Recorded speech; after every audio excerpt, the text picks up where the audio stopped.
Okay, this is a video on a diode, a fail-safe diode, which is fitted in the slit to prevent, to have a backup for the external BEC and the internal BEC on the ESC. Now normally when you wire the ESC in, you disconnect the red lead, because you can't have an external BEC and an internal BEC on the same lead. So to get round this, you can put what's called a Schottky diode in,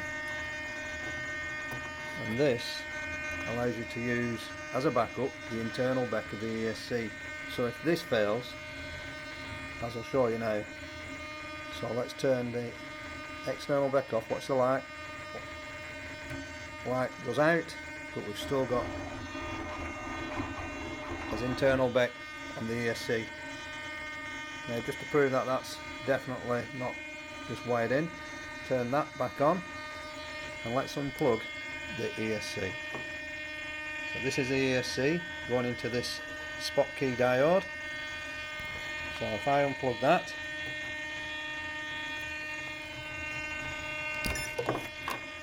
now we should have a dead stick, but still be able to land. There you go, no power to the motor, but we've still got availability to land.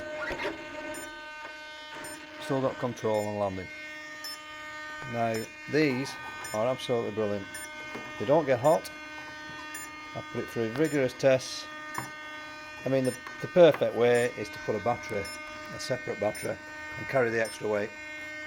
But I do like this idea. I really do like this idea, and that can also be screwed onto this airframe, onto the airframe. If you notice, I'll plug that back in.